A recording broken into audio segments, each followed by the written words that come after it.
5 o'clock to 7 o'clock. My good friend Greg Trash will be here helping me. Waltz workshop on the 14th of September. Put that on your calendar. All right, what do we do tonight?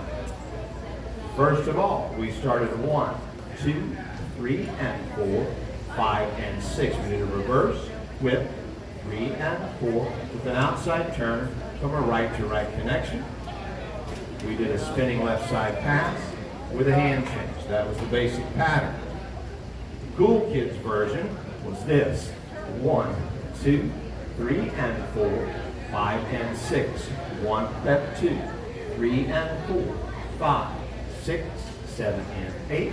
1 prep 2, 3 and 4, 5 and 6, 7 and 8, 9 and 10. I'll do it from the other side real quick. We go 1, 2, 3 and 4, 5 and 6. 1 prep 2, 3 and 4, 5, 6, 7 and 8. 1 prep 2, 3 and 4, 5 and 6, 7 and 8, 9 and 10.